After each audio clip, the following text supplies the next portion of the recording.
Welcome to the Tuesday edition of the pod. We have week 7 reviews, including my more accurate and predictive adjusted scores. We have a best bet wrap up, including one of the worst beats of the season. And I'm going to put a few fan bases, either team or player fan bases, on my radar and on notice. This is Unexpected Points, the NFL's #1 analytics podcast. Let's get to it.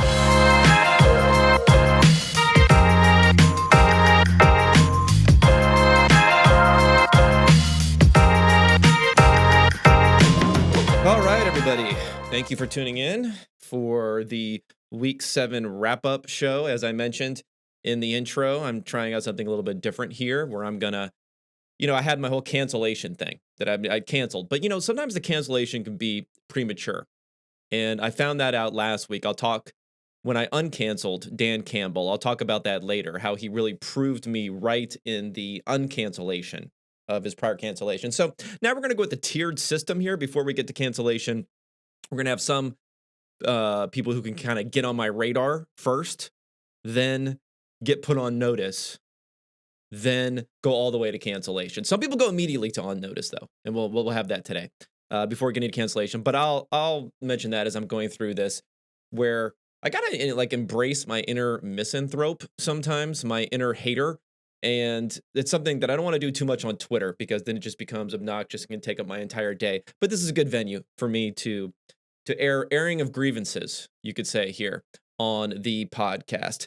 But week 7, generally not the best week in terms of quality football. We should have known that going into it. We had many games that were 12, 13, 15, even a 20-point spread going into this week. You're going to get some great information here, though, on how to not only look at the results, many of the results expected, some not so expected, but then how to adjust those for context of what happened. And there are quite a few games here that are really different as far as what my adjusted scores are that take account of grades, that take account of success rate and downweighting outlier plays, that take account of a little bit more flukier plays like rushing fumbles or some of the penalties that come into play that adjust for all of that. You're really going to see a contrast between some of the results in some of these games and what my adjusted scores are. And in that way, get a little bit better idea of what happened. So then we can make better predictions on what will happen in the future.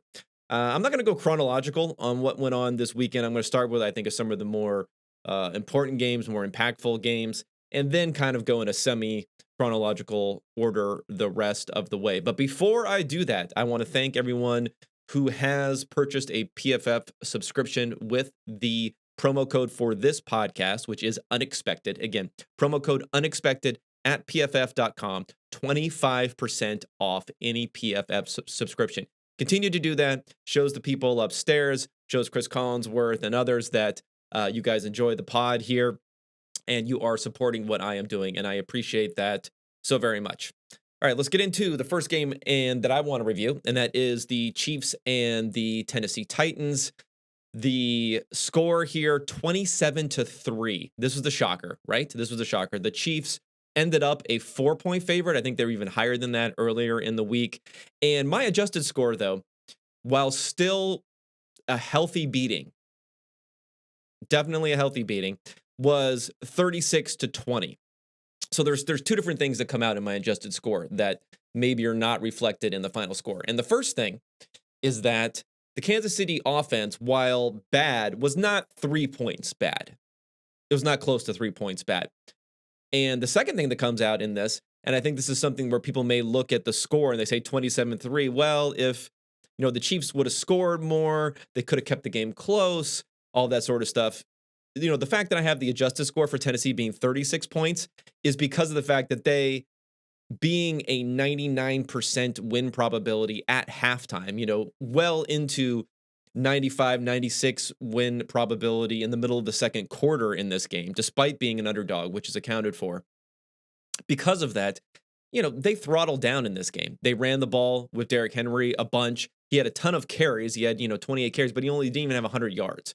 So it was just a poor rushing effort when they throttled down on this. So this was a game where if Kansas City was close, Tennessee would have put up more points than what the 27 was. So you shouldn't look at this game and see 27-3 and be like, oh man, if Kansas City could have got some offense going, this would have been a close game. No, it probably would not have been a close game. This game was over basically at halftime. Okay, so here's where we're going to start with Kansas City. And I know that before I get into too much of this, I want to say one thing I try to do is not have as much bias, right? And that is by recognizing these kind of global macro issues with different biases that we have, whether it's recency bias, whether it's confirmation bias, all these sort of things. But you can't rely on that fully. You can't rely fully on the fact that you're just not, you can't just say, hey, just don't be biased, right? You try to be less biased than everyone else, try to control it. But even more important sometimes than reducing your bias is recognizing your bias.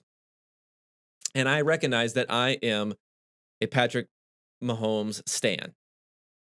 I have been. I've thought that he's underrated. I still think that shockingly he's underrated, even as a guy who people think is the consensus number one quarterback in the NFL. Although, this week and this year, trust me, when we see some quarterback rankings, he's not going to be number one in a lot of different places because of his poor performance so far this year.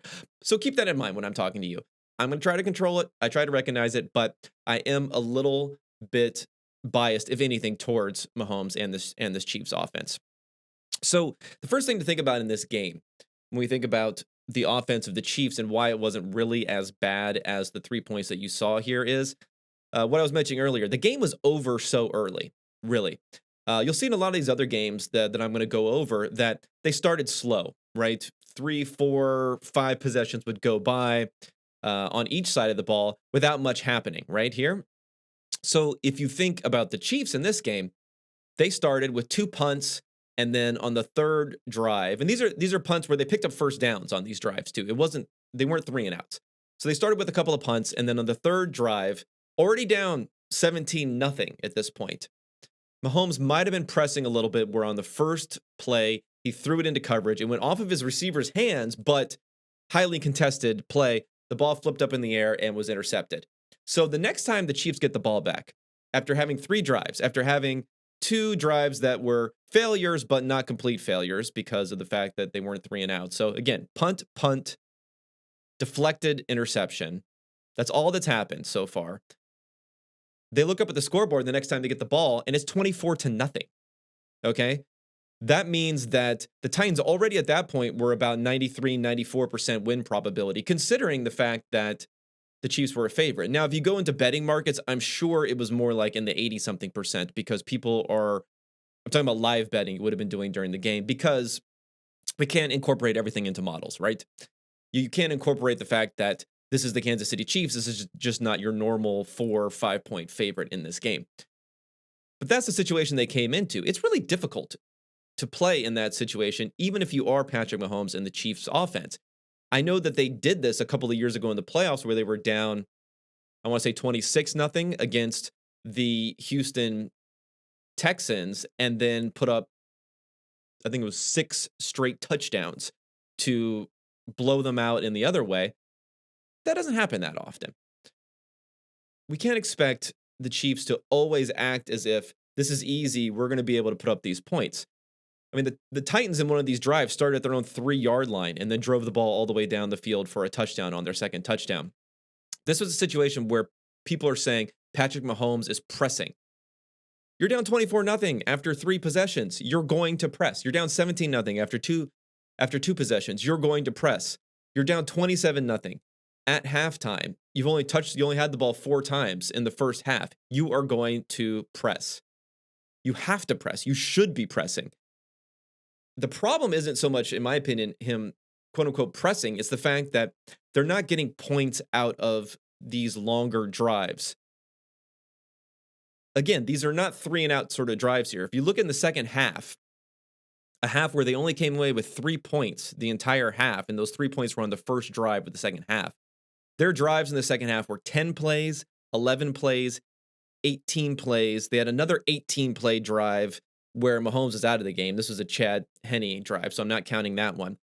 Still, they had all of these long double-digit play drives in the second half, and they only came away with 3 points. Some of this is because of penalties. The first 2 drives they had in the second half, they had 2 penalties on each of those drives for a total of 35 yards. The second drive, they had a couple of penalties that really came back to back and just killed the drive, which they ended up missing then a long field goal on that. Some of it is they're just not able to execute on third and fourth down, which is what they typically do to sustain these drives.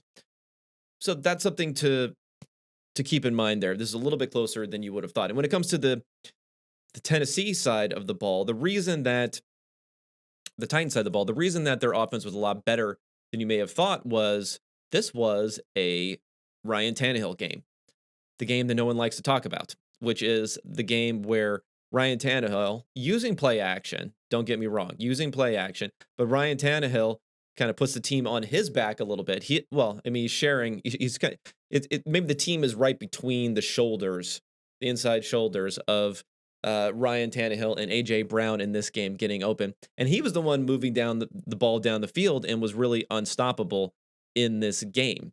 If we look at the numbers here for the passing game for Tennessee, overall they had a 50. Okay, overall in their offense they had a 50% success rate, which is pretty good. But if you dig even further into this, their run success rate was only 33%. Their run EPA per play was negative -0.2, so bad. And that includes a Ryan Tannehill designated run where he brought it in for a touchdown on third down. But their drop back numbers were awesome. They're averaging almost half a point per drop back, which was, 95th, 98th percentile type of outcomes they had throwing the ball. So this was a Ryan Tannehill game. That's why they didn't use that. They didn't use that extreme efficiency that they had in the second half when they were up. So this is really more like a 40 burger type of game that they were going to put on the opposing defense, but did not do it. Kansas City defense was that bad in this game. This was not a game where they held their opponents to 27 points. And that's really the question going forward, I think, for the Kansas City team. I'm not so worried about the offense. I'm not so worried about anything going on that side. I'm not so worried about Mahomes having to press or not. We heard some of this chatter last year before he turned things on. And then, of course, didn't win in the Super Bowl, had a poor game in the Super Bowl, but turned things on there.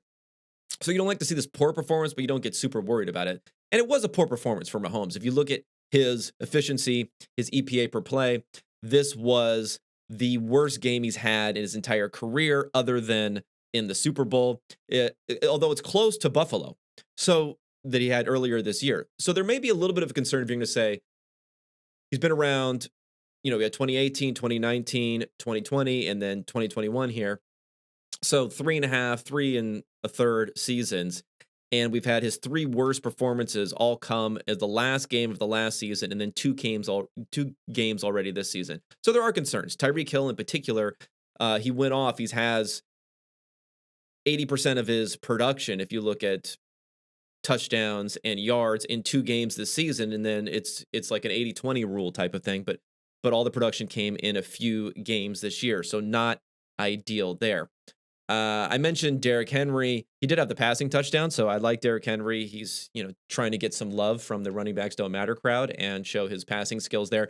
But again, he didn't do much, fewer than 100 yards rushing, and was just in there really grinding clock between the after the lead had been established by the Tennessee offense. If you look at how Tennessee played this game, they blitzed Mahomes on 6 of 64 dropbacks, so less than 10%, which falls into the game plan against him now. But if you look at 5 of the 6 were on first down. So they didn't bring pressure on third down.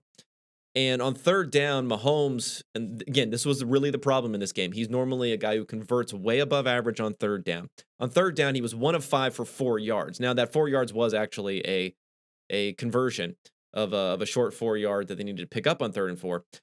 He took 2 sacks, and again, he's normally not a guy who gets sacked that much. 2 sacks on these plays, on these 8 dropbacks that he had, and then 1 scramble where he picked up a first down on the scramble. So the problem wasn't, you could say his problem was how he performed on third down, but I think it was also a problem just getting into these third downs, and that's what he has to do. I mentioned how there were multiple drives in the second half where they have 10, 11, 18 plays, and they're barely getting into field goal range on these drives.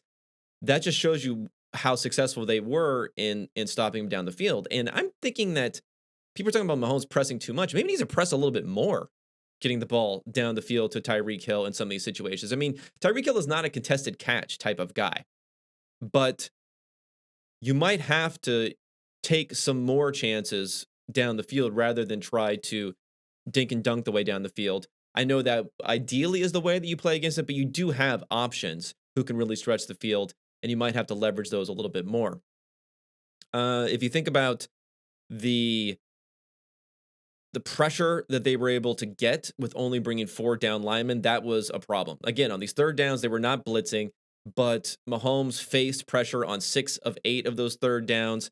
All of those pressures came in under 3 seconds, so it wasn't like he was searching around for receivers for a long time. And the 2 plays where he did not face pressure were plays where he just got rid of the ball really quickly. He got rid of the ball 1.5 seconds and 2 seconds in those 2 plays. So that's why he didn't face pressure. And there's some questions, I think, here for guys on the offensive line. They brought in Mike Remmers at right tackle.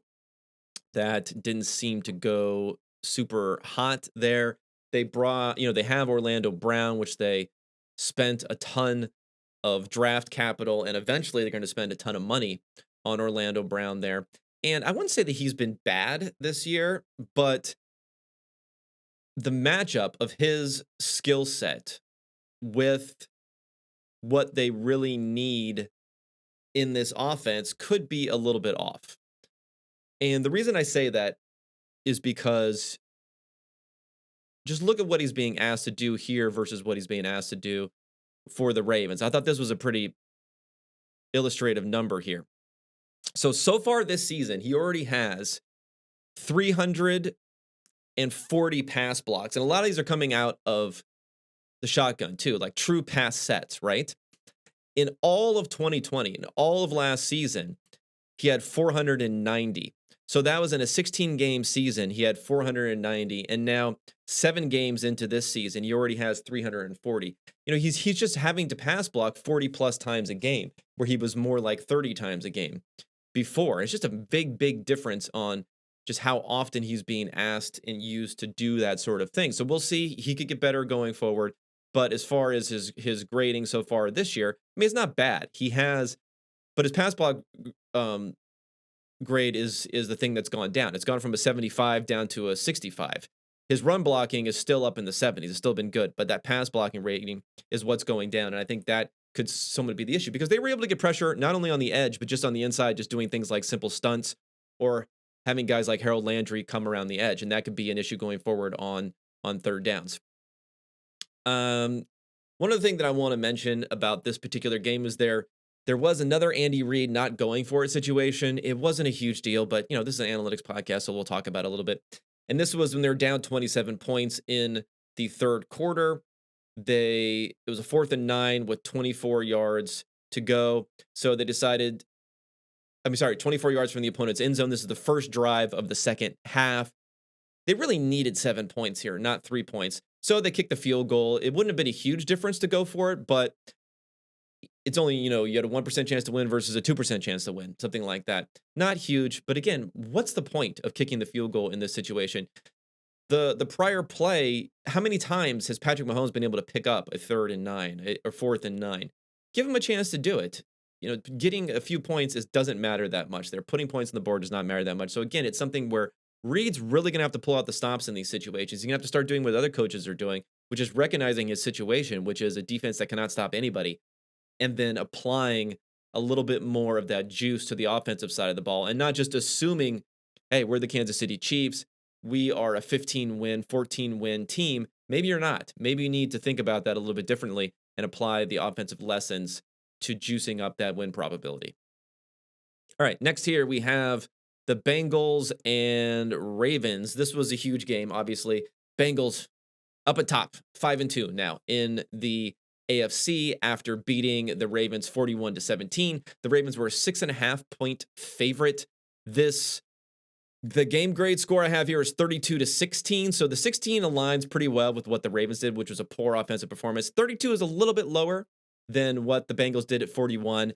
And the reason that's true is because it was a big play fest for the Bengals. Now, maybe they can continue doing this the entire rest of the season, but it's a little bit unsustainable when we're talking about an 82-yard touchdown for Jamar Chase, a 46-yard touchdown run for Samaje Perine, a 32 and 55-yard touchdown catches for CJ Uzoma, and then a 21-yard touchdown run for Joe Mixon. That's a lot of long touchdowns. Okay, but they were good. I mean, they were successful in what they were doing, and the things that I liked seeing for them is that they were 8% over expectation for passing. I'd harped on the first couple of weeks, they were way under expectation. Maybe it was getting used to the offense, maybe it was protecting Joe Burrow, whatever it was. Maybe it was the quality of the opponent they were playing. Now they're going over expectation passing the ball. And I really like to see that, especially they have the investment in a guy like Jamar Chase, who I'll talk about a decent amount here. The under focused part of this game, though, is probably the Bengals defense, because you see the 41 points. You want to focus on the Bengals offense, which again was highly reliant on these big plays, which are not necessarily super sustainable. But they did hold this Ravens offense, an offense that has been great passing the ball, that has been very mixed running the ball.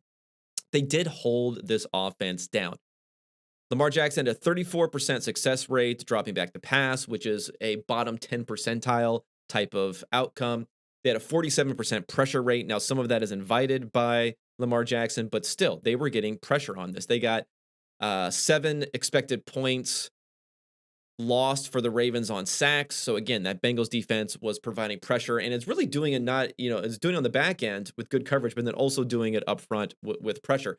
So there are lots of third and fourth down stops also for this team. The Ravens were 1 for 4 on fourth down, which was a big deal there.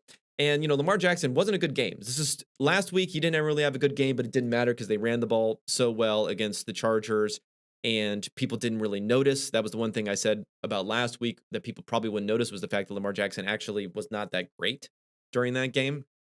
This week, people are probably going to notice a little bit more, under 50% completion percentage. And if you think about rushing the ball, you look at the Ravens, you say, oh, they had 115 yards rushing. 88 of that was Lamar Jackson.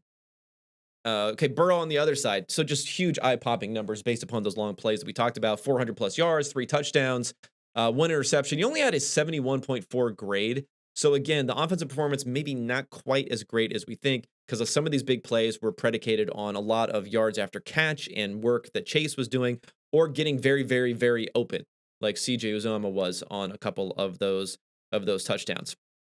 So let's talk about Chase a little bit here. 200 receiving yards. And the weird thing is, going into the draft, everyone was talking about this Penei Sewell versus Jamar Chase discussion. I'm going to separate that a little bit out, and I'm going to talk a little bit about that later on as part of another discussion. But I'm going to say, let's just focus on Jamar Chase.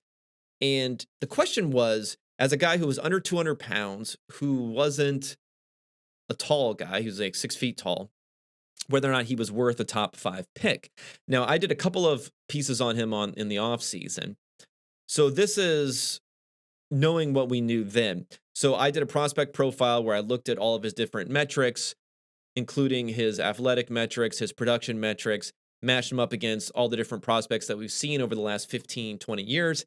And he was most similar to Odell Beckham Jr. So I actually even called him, he's the next Odell Beckham Jr., and he's a guy who really came out firing, just like Beckham did. He was kind of better than Beckham, honestly, in his metrics, but he was a similar guy, whereas, he's an undersized guy, great yak producer, great production profile, more raw numbers in production, but Beckham had similar market shares, similar shares of that LSU offense. And he also similarly had strong competition, right? He had Jarvis Landry there, whereas Chase had Justin Jefferson there, and to a lesser degree, Terrace Marshall there. So he was, according to my model, a 99th percentile prospect.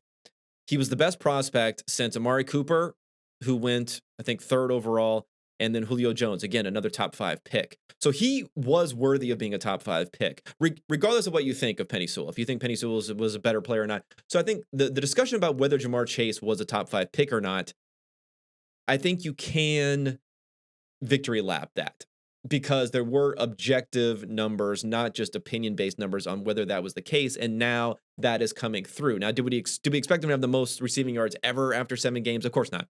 But you expect him to be successful. You expect him to be successful early with the way that he played in college. When it comes to the Penei Sewell stuff, let's not be obnoxious about this. Can you believe that anyone thought that Penei Sewell should take over Jamar Chase? I mean, it's been a thing now in recent drafts of taking these tackles early. Look at the 2020 draft, right? Where we had a lot of tackles going earlier. You had Andrew Thomas, you had Wirfs, you had Wills, you had Mekhi Becton. You had a lot of these tackles going earlier than you did some pretty good-looking receivers in Jerry Jeudy and, of course, CeeDee Lamb, who's ended up being a stud. But no one's saying like, I can't believe you took Tristan Wirfs over CeeDee Lamb. Tackles are more scarce, so I could see why people would go for that. But at the same time, with the reliance on the passing game, a top wide receiver can be worth it, even if you think you can find them more easily in the second and third round, which you can. But some of these guys are really locks, like Jamar Chase was on this one. But let's talk about quickly the first thing now on my radar. And this is only on my radar. We're not getting to on notice. We're not getting close to cancellation, but only on my radar right now are aggrieved Bengals fans. And when I say aggrieved, I like joyous Bengals fans. I like joyous stuff. You deserve it. You've been one of the least successful franchises the last few years. You had a huge run in the playoffs, but you never really had that feeling that you probably have now with Joe Burrow. You never had that feeling with Andy Dalton, despite being a playoff team all of those years. You have a defense that's playing well. You have an offense that's playing well. You got everything going on right now. So I say kudos to you. Enjoy the celebration. But if you're going to pretend that you are aggrieved, and I'm going to throw an example here from someone who I like a lot, who I follow, who follows me, who's a reliable retweet whenever I put any positive stuff out there about the Bengals, so I appreciate that. And I'm gonna mention a tweet by Lindsey Patterson, who has been mostly in the joyous camp. Okay, mostly in the joyous camp. One thing got on my radar is she was saying that people were too busy talking about the Browns and Ravens in the offseason. They forgot about the Bengals and Joe Burrow. So again, she's a sports reporter for WKRQ in Cincinnati. So the reason this got on my radar, and I have similar things about like, oh, you're talking about the Browns, you're talking about the Ravens so much. How come you weren't talking about the Bengals this offseason? I mean, people were talking about the Bengals, number one. And number two, we're talking about forgetting about the Bengals. I mean, they were drafting in the top 5 for a reason. Joe Burrow was 2-7-1 as a starter last year. We didn't forget about anything. This was a projection, right? We remembered that they were bad last year. That's what we were doing. Now we weren't forgetting anything. And we were assuming that the progression would be more linear with them, but instead they took a big step forward. Now, that doesn't mean that the next step will be a linear step forward also. And I think that's a reason to have a little bit of still caution here, where again, experience the joy, love the joy, don't get aggrieved, don't get ahead of yourself. And the Bengals passed this test, but they still have a very difficult schedule the rest of the way after having a very, very easy schedule before the Ravens game. So, aggrieved Bengals fans, in the great words of Kendrick Lamar, sit down, stay humble. Okay, next we are going to the Washington football team at the Green Bay Packers. 24-10 Packers. Green Bay closed at 8.5, started at 10, I believe, opened at 10, moved down to 7.5, moved back to 8.5. The actual adjusted final score here, and this is the biggest adjustment here of any of them. The adjusted final score was actually Washington, 1 point better than the Green Bay Packers, 26-25. So again, the Packers are roughly in line with 24 points versus the 25 according to my adjusted scores, but Washington way under with only 10 points where they should have had 26 points according to my numbers. And yes, this was the best bet on the Washington football team at plus 8.5, and it goes down. Not in flames, though. I'm taking my process W here. I know I mentioned this before when I had my process W last week on the Bucs at the Eagles, that as of now, process Ws do not have any monetary value associated with them, so I'm not going to get too hyped up on them. But let me explain why this was a process W. I mean, according to my numbers could be off. My adjusted numbers could be slightly off, but even then, 8.5 point underdogs, even if my numbers are off somewhat and they weren't 1 point better, even if Green Bay was 2 points better or 3 points better or 4 points better, it still wasn't coming close to what the spread was on this game. And that's why I'm taking the process W on this while taking the actual loss on the bet. So let's go through some of the numbers here. 90th percentile success rate for the Washington football team. The Washington football team did not punt in this game at all. And when I said this game is going to be about the Packers, I focused a little bit on the offense, but I should have also focused on the defense. It's about the fact that the Packers defense is really not good right now. Without Zadarius Smith, without Jair Alexander.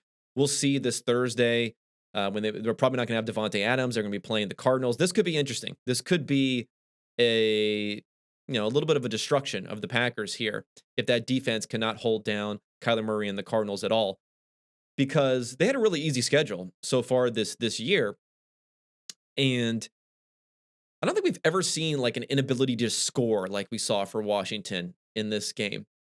There's a great stat here about that I saw from Adam Chernoff that I wanted to kind of repurpose and move around here. So on 5 of the Washington football team drives, they got to the 27 twice. They got to to the Green Bay 27 twice. They got to the 24. They got to the 12. They got to the 3. They got to the 1. In those 5 drives, 5 drives, all within easily makeable field goal range or right on the goal line. They came away with a combined 3 points on those drives. They have an interception, 3 failed fourth downs, 1 from the 1-yard line, 1 from the 3-yard line, and a missed field goal. You can't get any worse than that. This was the game that they easily should have been in it, if not having a chance to win this game. And I know it's Taylor Heinicke. Hey, it's Taylor Heinicke. I mean, Taylor Heinicke doesn't cause this weird play where he dives forward into the end zone where he could have just walked into the end zone and maybe taken a little bit of a hit. Probably not, though, even where he dives forward in the end zone and they call him down because of this giving up yourself rule. So they lose that. Taylor Heinicke is not responsible for the fact that when they got down to the 3-yard line, he rolled around, he threw it to Terry McLaurin, and the ball bounced off his face mask. He should have just caught it. It was an easy catch, and then they couldn't convert on the next play. He's not responsible for all these things. He's not responsible for blocked kicks. He's not responsible for all this other stuff here. So, again, I don't want to be biased because I was betting on them, but I think it's clear in this one that they were a very close team, and this was not a great performance for the Packers. Rodgers was good. Rodgers did well, but this defense of the Packers was really, really, really poor. And another interesting thing about this game is if you saw some of the pre-game notices for the betting world stuff in the good old Vegas, the people out in the desert stuff, is that this game, again, I said it started at 10 and it moved down, right? So you would assume that that means that the public and a lot of money, for people who think this way, a lot of money is flowing in on the Washington football team to bring that down. But in fact, there were multiple tweets that went out from people who were connected to different books saying that the books had the largest liability on the Packers. They did not want the Packers to win this game. That 75-80% of all the money was coming in on the Packers. Yet the line moved down. So how does that happen, right? It seems counterintuitive. And the reason is, and this is a big mistake that people make, is books do not set lines unless it's extreme circumstances. And they might have done a little bit of adjusting here because of somewhat of an extreme circumstance at the end. But they do not set lines based upon trying to get 50% of the action on each side of it. Because if they do that, smart bettors will come in and hammer the correct side if you're moving just based upon money to the correct side. And they obviously had money from bettors who they've identified as sharp winning bettors going down on Washington in this game, and that's why they were moving it. That's why they were adjusting. They were adjusting based upon the signal that they're getting from sharp bettors, and they weren't adjusting as much against the noise they were getting from public money that was flowing in on the Packers in this game. So interesting thing to think about. Now going forward, Devontae Adams, like I mentioned, he's going to be out on Thursday night unless there's some miracle where he can not have any symptoms and test negative twice before this game. The line had moved from around 3.5 to 6 for the Cardinals, which seems like a little bit of an overreaction to me. I would have loved to have gotten the Cardinals early if I broadcast this earlier, even with Devontae Adams there, because I think they're a much better team than the Packers. But it's tough here at this number. I think it's a bit of an overreaction. No matter who the receiver is, I don't think he's worth 2-3 points. But if you think about this team, where those replacement targets are going to go, it is going to be one of the worst situations in the NFL for not having a lot of great options on where those targets are going to go. Okay, before we get to the next game, we got to get into some sponsors here. I've been neglecting my my sponsorships here. So the first thing I want to mention is DraftKings. NFL fans hungry for a big win this weekend? DraftKings Sportsbook, official sports betting partner of the NFL, has you covered. New customers can bet just $5 on any NFL team to win their game, and if you do, you win $200 in free bets. If the sportsbook is not available in your state yet, DraftKings won't leave you empty-handed. Everyone can play for huge cash prizes all season long with DraftKings Daily Fantasy Sports Contest. DraftKings is giving all new customers a free shot at millions of dollars in total prizes with their first deposit. Download the DraftKings Sportsbook app now. Use promo code PFF. Bet just $5 on any NFL team to win their game and win $200 in free bets. If they win, you win with promo code PFF this week at DraftKings Sportsbook, an official sports betting partner of the NFL. Must be 21 or older, New Jersey, Indiana, or Pennsylvania only. New customers only. Minimum $5 deposit and $1 wager required. $1 wager required. One per customer. Restrictions apply. See DraftKings.com/sportsbook for details. Gambling problem? Call 1-800-GAMBLER. And I also want to give a shout out to Western and Southern. Whether it's football success or financial savvy, the right questions help set the stage for winning strategies. Western and Southern is teaming up with PFF's very own Chris Collinsworth to share insights that can help you get ahead on both your financial and fantasy scoreboards. Want to hear about Chris's old playing days or behind the scenes with Al on Sunday Night Football? How about a need to know for your financial future? Now you can ask either or both. And every football or financial question you ask earns you a chance to win a catered party for February's big game. Check out the Chris Collinsworth podcast and Western and Southern's Instagram for answers to the best questions each week. Submit your questions at westernsouthern.com/askchris, and that's CRIS. One more time, that is westernsouthern.com/askchris. If you're watching on YouTube, check out the link in the description below. Remember, with Western and Southern, you can rest assured on game day. All right, next game I'm going to talk about here, and I'm going to be skipping through some of these really disgusting games, but they may have some interesting go-forward aspects here in the morning. So we have Panthers at Giants. 25-3 is the final score. Carolina closed as a 3-point favorite. The Panthers were a 3-point favorite. My final score, not too far off from the actual score, 20-8. So this was a whooping. Even the 3 points wasn't that inaccurate. You'd assume 3 points, like you should have been a little bit better than that. You probably got very unlucky. They got a little unlucky, the Cardinals. Not that much, though. So let's talk about this. Bottom 5th percentile offensive performance for the Cardinals in success rate and efficiency. Ugly, ugly, ugly. But, Daniel Jones wasn't that great either. It just didn't matter in this game. Last week, it mattered when Daniel Jones was not good against the Rams. This week, it didn't matter that much. The defense came to play, and Sam Darnold watch is officially started. The Panthers put him on notice by leaking some information to Joe Pearson, who is a beat writer there for Carolina, saying that they may be getting in on the Deshaun Watson sweepstakes. I don't want to get too much into Deshaun Watson. I just can't imagine any team is looking for a player at this point with 22 sexual assault accusations, 10, which may be criminal sexual assault allegations. But this just shows you, and I made a joke tweet earlier this week, that if OJ could still play, there might be buzz around him right now. And I think, this is really talent matters more than anything in the NFL. And the way we react to things in the offseason, it was, oh, Tua, we got to give him time. We got to give him time. He's played pretty well. He has a few games. Boom, we're already talking about getting rid of him, and now no one in the NFL wants him for some reason. The Texans and Washington and everyone are tripping over themselves to say how they don't want Tua after he was a guy you couldn't give up on in the offseason. It's only been a few games.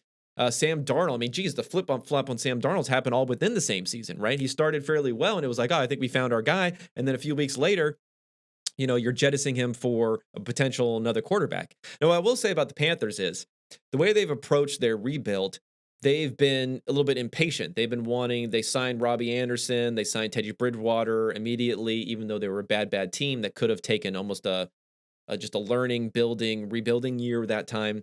They went out. They were in the Stafford sweepstakes. They were willing to trade away their first round pick, supposedly, which I believe was the number 8 pick overall. It could have been 9. Maybe not 8. I think it was 8.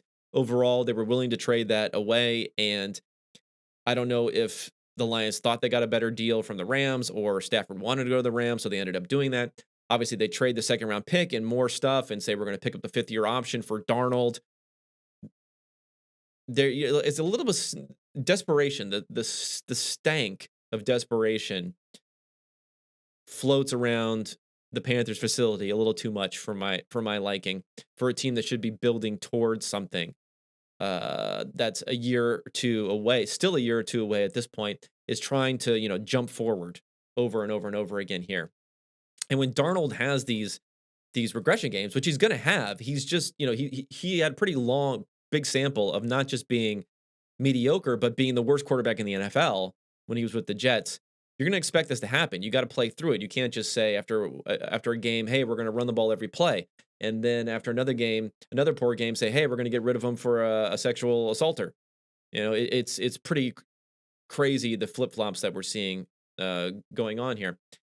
And I did like seeing one thing from the Panthers. I'll give them a little bit of credit that I saw them go for it early in the game. I think it was the first drive of the game. They went for it on 4th and 1 on their own 40-yard line, where Matt Rule had been pretty poor in game. So I think they're starting to get the idea that maybe they need to juice up the offense there. Didn't really help, though, in this one. I don't have a lot to say about the Giants other than, like I said, their defense was very strong, and Daniel Jones had a little bit of a sneaky bad performance again. So Jones is a little bit on the radar. I guess he's a guy where we shouldn't have expected him to continue to be like a top 5 type of passer going forward. But now we have Daniel Jones, who is falling. Oh man, he's fallen all the way to 18th in his grade this season, where he was much, much higher before. And his passing, like I said, his passing grade was really, really high before. Where is he on passing grade? 17th. So yeah, he's fallen quite a bit in these last two games, and that's something to say. This is probably more like where he's going to settle in. Is a mid-tier quarterback is his hopeful range there for the Giants. Okay, I mentioned Tua before. Let's talk about Falcons and Dolphins. This one's interesting because of my adjusted score. So it was 30-28. The Falcons win on a last-second field goal. 1.5-point favorites the Falcons settled at. I think they were 2.5 when we talked at the end of last week. I was leaning a little bit towards Miami at that 2.5, but I didn't make it a bet. And it's a good thing we didn't make it a bet at that, because you would have lost by 0.5 point. Although my adjusted scores have Miami being 5 points better, 29-24. If you want to think about this, the adjusted scores could be a little bit off because they may not be viewing this Miami Dolphins offense as a high success rate, lower efficiency type of offense generally. There's no big plays for like really, really big plays for them. They had a 60% success rate dropping back to pass for Tua. He had an 80% completion percentage in this game. But if you have an 80% completion percentage and you're only averaging 7.3 yards per attempt, that gives you an idea of how little you're stretching the field on these plays. So they had like the really, really negative plays. They had a play where I think we credit him with a turnover-worthy play where Waddle moved in the middle. He didn't realize he was going to move, and as he was going to get hit, he threw it. It was a pick that was returned 56 yards. That was a negative 8.8 expected points EPA. That's a big one, a huge one. 6th most costly play of the year by anyone. And all the top 9 plays outside of this play were all pick sixes. So it was almost like a pick 6 type of huge negative there. And then he also had an interception where he was throwing it to Durham Smythe in the end zone from the 12-yard line. That was a negative 5.2 EPA, but we did not credit that with a turnover-worthy play. I'm a little bit confused on that. I guess they're saying that it was actually Smythe's fault based upon where the DB was positioned, that he was supposed to take a much harder angle there and not kind of float a little bit too much towards the corner. But I don't understand this stuff too much. But I think that was the explanation that was coming from Mike Renner and Steve Palazzolo and the other guys who work on the grading here. And that's why we did not grade that as a turnover-worthy play, but still a very, very negative play. And again, those big, big negatives were one of the reasons that Miami did not score as much as you would have liked, and they gave a short field to Atlanta, at least in the one circumstance, in the long interception return circumstance. So, like, again, low upside offense for Miami. I mentioned the yards per attempt, but even from an EPA standpoint, they did not have a single play where they gained more than 2.7 expected points on any play. You're hoping to get plays that are 3, 4. I mean, we had multiple plays. We had 5 different plays from the Bengals that were probably 4 or 5 EPA upside types of plays. 2.7 was the best they had on any play here. Okay, on the other side of the ball, I don't think I need to tell you that Kyle Pitts was awesome, but of course he had 9 targets, 7 catches, 163 yards, 18.6 average depth of target. So they're really using this guy like a receiver. If I was Kyle Pitts and his manager, I would be filing for wide receiver status now in some way. Say, make me a wide receiver. And I know that he's being covered by safeties a lot, so maybe he's not really getting the, the nickel corner treatment that he should be getting when he's lining up in the slot, because what he can do blocking. But this is going to cost him. Not being a wide receiver is going to cost him so much money going forward, because the franchise tag is so low on tight ends that you can just squeeze them. I mean, look at the money that Kelsey or Kittle are making versus these other wide receivers. It's not even close to what the top wide receivers make. So yeah, if I were Kyle Pitts now, I'd just be like, I refuse to go block in line. I'm just going to light up 100% of the time on the outside. I remember Jimmy Graham tried to dispute that franchise tag designation way back in the day because he was out in the slot so much, and he lost that dispute. So I would start working on that now if I were Kyle Pitts and his agent and anyone else trying to figure out how to get this guy some more money, because he deserves it the way that he is playing right now. And with the trade rumors for Tua, I'm a little bit ambivalent about whether or not he's actually a good person to trade for. He has had a better grade than you might have expected. The last 2 weeks, he's at an 84 or higher grade, right? And that's pretty good. Okay. And remember, he's only played really 3 games this year because he only had a few plays in the game that he got injured. So that's pretty good. He's 15th in our passing grading this year, so not bad. 22nd in EPA, and he might be one of these guys where he might always be like higher grading than EPA because of, again, this low upside sort of thing. So yeah, I'm not against trading for Tua. I think he can give you something, but I'm going to be a little price sensitive on that. I don't think I would trade a first round pick for him at this point. I know you don't have to go through the development curve. That's another thing that's been mentioned. So maybe you can plop him into an offense like the Steelers next year or the Washington football team with a good defense. Well, although their defense stinks now, but maybe it'll go back to being good because they have some players there, or the Denver Broncos or one of these teams. You can plop them in there, but I don't know. I wouldn't be thrilled about that. I would definitely be thinking about what the other options are on the market, and I wouldn't necessarily put Tua above a bunch of others. We don't know everything about Tua. We don't know that he's the low upside, but the problem is you have the physical characteristics when it comes to arm strength and other things like that, and off-platform throws, and that you're not really, that's not going to necessarily develop going forward. So there is some real signal, I think, from that sort of stuff, and we don't want to just discount the low upside that we've seen so far as a potential low sample size thing. And I like to see, just for the rest of the season, how many big plays can we start to get? I think the hope was with a guy like Jalen Waddle that you wouldn't even need to throw the ball down the field, that you could get some run after catch with him. He's just really become a low ADOT guy, and he's getting touchdowns. He's working well, I think, in that type of role, but you're not getting the explosive plays for him that you were hoping for, despite the fact that I think he's leading all rookie wide receivers in catches, but he's not close to the yardage that you would have hoped for.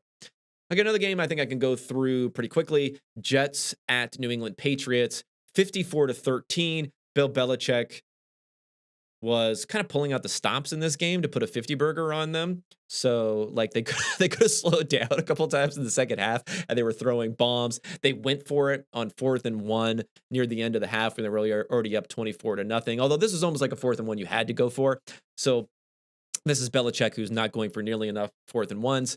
New England was a 7-point favorite, so obviously they covered that with ease. Now, my adjusted scores, though, and again, I take some of this with a grain of salt, was 32-24. So a lot closer than you would have thought.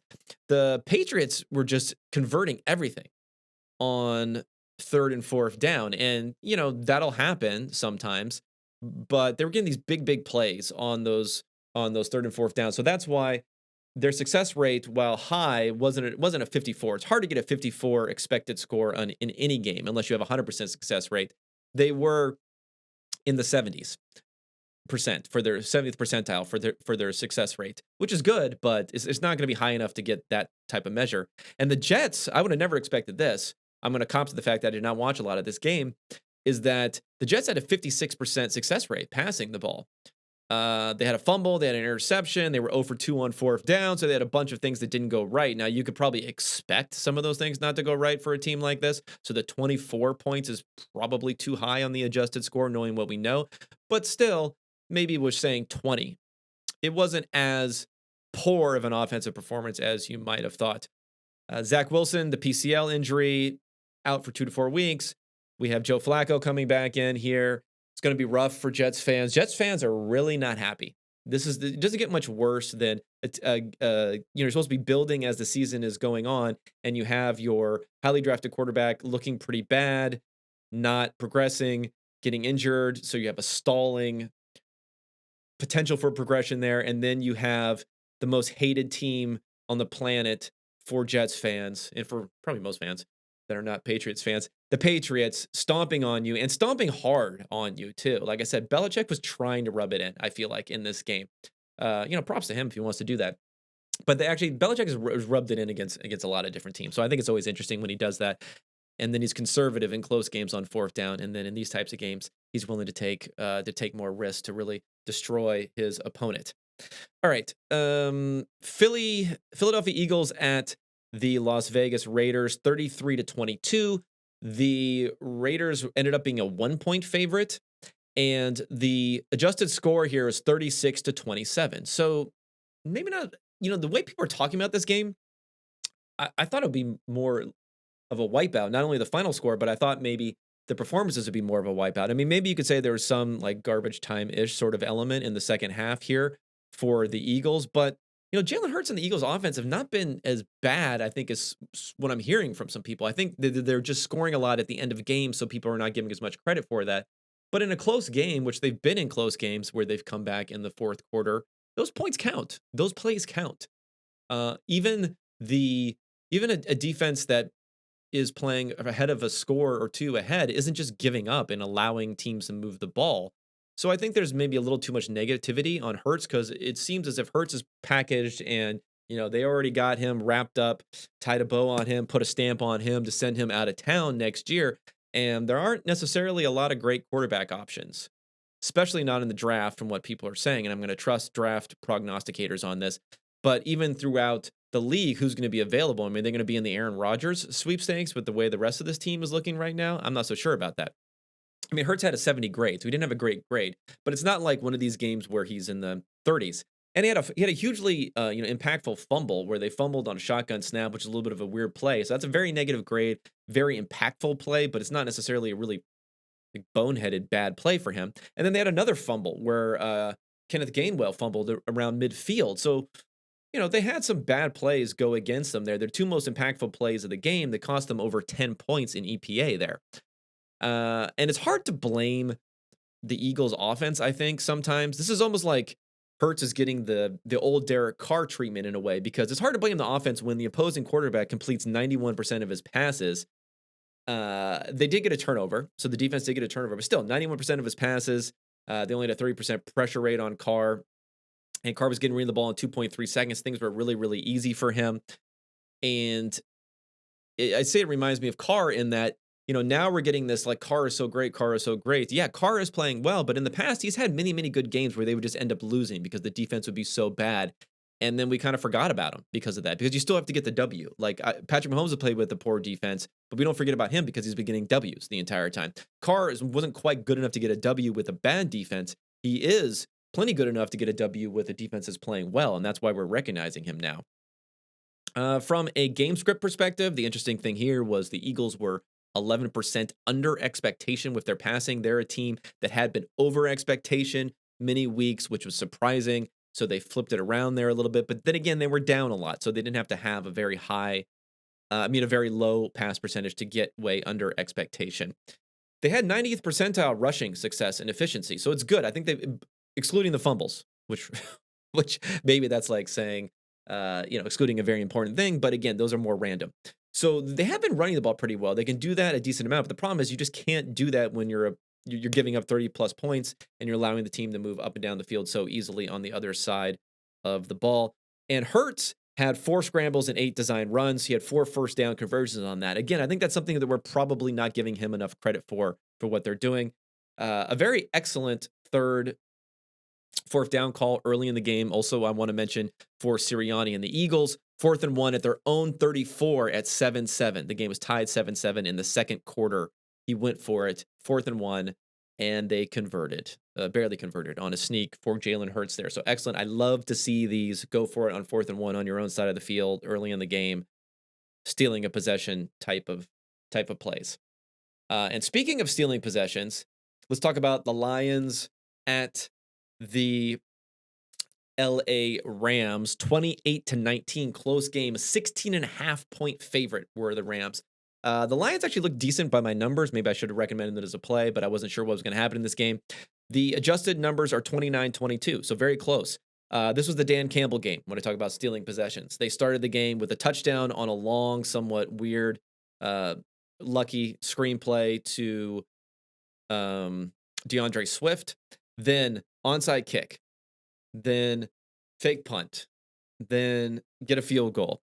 So it's pretty awesome how they're trying to steal possessions. I joked at one point that they were going to need 10-15 possessions and they might have a chance to win. But so they stole all these possessions because they stole another possession later with a fake punt, but then they failed on a 4th and 1. So they did steal a bunch of possessions and still lost the game, but they kept it very, very close.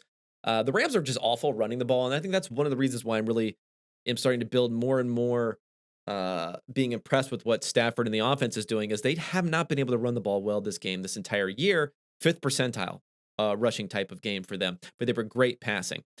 Now, speaking of Stafford, this is my first official on notice. We're going straight to on notice for this one. And that is what I'm going to call the Matthew Stafford great replacement theorists. Okay? You guys are on notice.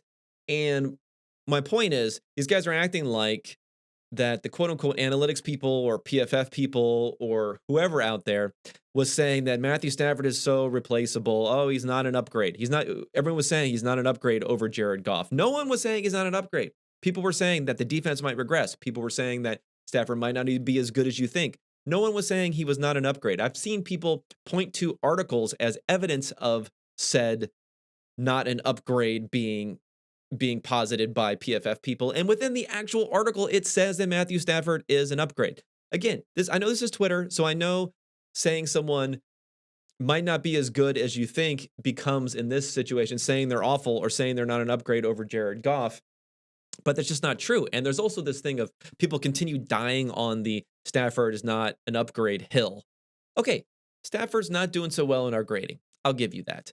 He has many more touchdowns than he has big time throws. So we're seeing a lot of plays that are schemed there. We're probably not giving him enough credit there. He has, some turnover worthy plays, not a ton, but he has a decent amount there. So we're probably not giving enough credit, and we're giving too much credit to these guys being schemed open in a similar way to Patrick Mahomes falls into that category for us. But I publish every single week quarterback rankings, year-to-date quarterback rankings at pff.com. It's tweeted out multiple times. Matthew Stafford was number 2 last week. I think he's going to come in again at number 2 this week, slightly behind Tom Brady. Ben Baldwin's site. There's no one nerdier. There's no bigger nerd dork than Ben Baldwin, right? I'm just kidding, Ben. I love you. He has his completion percentage over expected plus EPA metric. Stafford is number 1 right now. No one is hiding from the facts here. Okay? His grade may be down, but I make adjustments to that, move him up to number 2. Ben Baldwin's pure number basis, not grading basis, has him at number 1. Let's not get crazy, guys. There is no big conspiracy theory against Matthew Stafford. I'm willing to admit that I undervalued him. Everyone's willing to admit who was a little bit lower on the trade that they undervalued him. But let's not start talking about he's not an upgrade, that people are dying on that hill. It's not happening. Let's come back to reality, and then we can have a discussion on that. Stafford, replacement theorists, you are on notice. Okay, before we get into a few more games here and one other big on notice for the rest of the pod, I'm going to talk about Manscaped. It's football season. You know what that means? That means it's Manscaped season. Blitzing through hairs has never been easier, and it's time for you to join the 2 million men worldwide who trust Manscaped by using promo code PFF at manscaped.com for 20% off and free shipping. It's 3 and out the window with all those other trimmers. Now go tame that Wildcat offense. A lot of puns in this one. The brand new Lawnmower 4.0 is here to take your defense to the next level. This is a 4th generation trimmer, cutting edge ceramic blade, reduce grooming accidents. Grooming accidents sound pretty bad. Can you call out of work because of a grooming accident? I'm not quite sure. I don't think that would go over so well. Lawnmower 4.0 has 7,000 RPM motor. That sounds like a lot. It has 4,000K LED spotlight. That also sounds like a lot.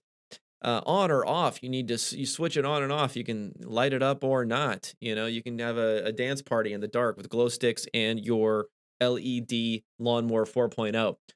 Plus, it's rainproof. Set the sprinklers off. Go run through the sprinklers in the backyard while you're trimming. You can do that also.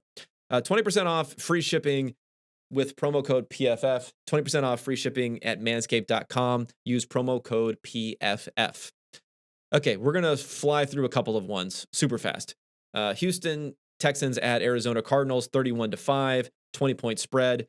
The actual adjusted game score, very close, 32-7. Shockingly, there were no big turnovers for the Texans in this game, and they still got killed. Well, actually, I think they might have a fumble. And they still got absolutely killed. 90 grade for Murray. Murray's up to 2nd overall in our grading, nipping at the heels of Tom Brady. Fantastic play by Murray so far this year. And again, I really think he's going to destroy this Packers offense on Thursday, but 6 points is a lot, so I'm going to stay away from it. I don't like to see moves like that and trail a move like that. Nothing really to say about the Texans. They stink. They continue to stink. They did book a W for us a couple of weeks back against the Patriots at home, but it's really looking like fire sale type of time for everyone there. Maybe if they can unload Deshaun Watson, we can start to get an idea of going forward, but it's really just poor timing for them to unload Deshaun Watson now when they can't get anything. Whereas last year, if they could have traded him, could they have gotten the number 1 pick? Probably not. I mean, let's say, okay, first of all, pretending that, not to minimize it, but assuming this is, before the sexual assault allegations, let's assume they just never happened, right? Just purely from a player standpoint, they probably could have gotten the Jets pick at number 2, maybe they could have had their choice of the non-Trevor Lawrence quarterbacks right there at number 2. So Miami at number 3. It seems like Miami might have been in on that one, even with Tua, before Miami made some trades there. So it's just really, really bad timing for them, and it's going to be difficult to figure out, where is this rebuild going? They signed 50, mid to low tier free agents in the offseason, and it's just not coming together to do anything. Maybe when Tyrod Taylor comes back, they'll have somewhat of a chance, but we'll end up seeing. And I don't think we necessarily learned a lot about the Cardinals other than it kind of reestablished the reason that they've been so good this year is that they're not just force-feeding DeAndre Hopkins on 7-yard stop patterns, stop routes, and a bunch of stuff they're just peppering the left-hand side and on the outside 15 times a game. Hopkins has suffered with lower than 20% target share so far this year. He's having games like this one where he only has 50 receiving yards, but guess what? They're getting everyone else involved. AJ Green has been a pleasant surprise. Zach Ertz got very involved in this one despite a few little miscommunications. They're getting Rondale Moore involved, Christian Kirk involved. It just really helps to have all these different pieces. And then the double-headed backfield, while we don't care about running backs, I think it's really great how they split that up with Chase Edmonds and James Conner, and they're able to be effective there too. So just great all around. Kyler Murray's not having to run much at all. He did get squished for a safety on the goal line, so that was a little bit concerning. Probably wants to avoid that in the future. But let's avoid, on his own goal line. So let's avoid getting Murray injured because we definitely don't want to see that so far this year. And everything's looking good for this Thursday night. Okay, this is somewhat of a big one, and this is, again, I'm taking an L on this one for big bets. For my best bets, it's the Bears at the Bucs, 38-3. Wow. Close at 12 points. I said 12.5, so that half point of closing line value you got, I'm sure you can go ahead and put that one in a safe somewhere. Game grade slightly better for the Bears, 31-13, but still a complete and total wipeout. And, I probably shouldn't have recommended this. I know this is a little bit of hindsight bias, but I wanted to get 3 plays in. I think I even mentioned on Friday that, this does have potential to go sideways quickly because of the fact that it'll be matching Justin Fields, who's been kind of protected in that offense with a low pass percentage, versus a team where you can't run the ball. And the problem's there. The weird thing is the Bears were able to run the ball. Khalil Herbert had 90-something yards on 13 carries. They just were not able to do anything else. It was a third percentile as far as their efficiency. First percentile is drop back offense. It's like zero. It's like the worst possible game you could have. And that brings me to my final on notice of the week. And that is I'm putting Justin Fields, the Justin Fields Apologist Industrial Complex. You are on notice, okay? Listen, Fields is under pressure. The Bears put him in a bad situation. Not so great offensive line and tackle play. Receivers aren't necessarily helping that much. But guess what? He stunk, okay? That's the important point here. He stunk. And the reason you're going straight to on notice, Justin Fields Apologist Industrial Complex, that we're seeing out there, it's flooding my timeline. The reason you're going straight to on notice and not just on my radar is this is very similar to what we saw in his first start, where he threw up awful performance against the Browns, where we tried to say like, oh yeah, but this. Guess what? How many buts do you need, but this do you need to really just be like the worst possible performance? That's the problem. I'll give you a few but this if you're bad. I'll give you a few but this if you're really bad. But Fields, this was the worst, second worst graded game of the season for anyone. It was the fifth worst EPA per play efficiency game of the season. And guess what? Fields also owns the third and the fourth worst in that category. The Bears versus the Browns game, and then when he came in the second half against the Bengals.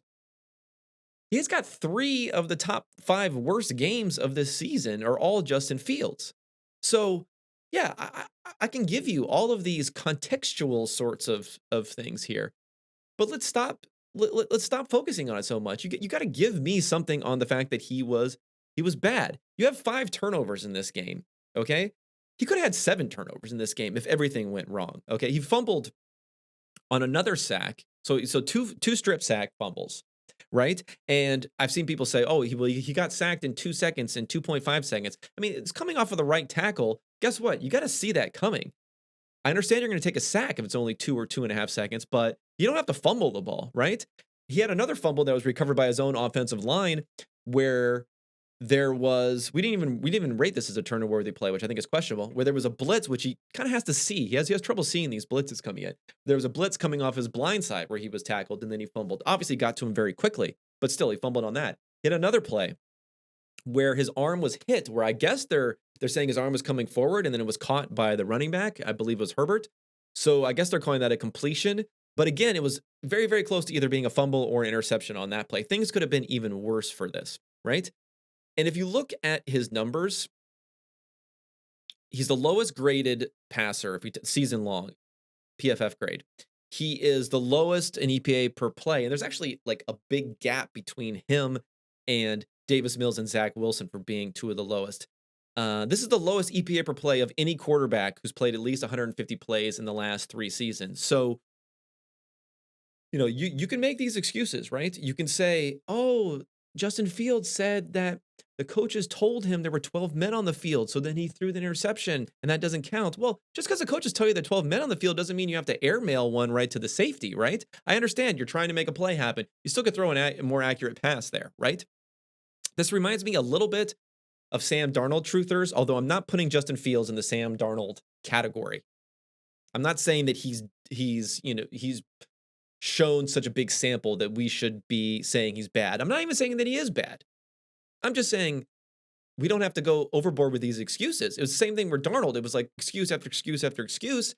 And I get it. He was in a poor situation, but if you're a decent quarterback, even if you're in a poor situation, you shouldn't be the worst quarterback in the NFL. And that's what Justin Fields has been in these games. So he's going to have to start proving more than that, even if he's in a bad situation. Although he has about an average PFF pass blocking grade for his offensive line, shockingly. Not in this game, obviously, but overall. Even if you're put in a bad situation, you got to be better than the worst quarterback in the NFL to show something. So we need something. And until we see something, let's concentrate less on the contextual excuses that we're doing to back our how we feel about him because of how he was as a draft prospect and all the negativity that he got and trying to defend him, and let's focus on how we can get better going forward. This is a really difficult game for the Bears defense to get back to an actual analysis of this game. The Bucs started on the Bears side of the field 5 out of their 8 first drives. They started in Bears territory because of these turnovers that we were talking about.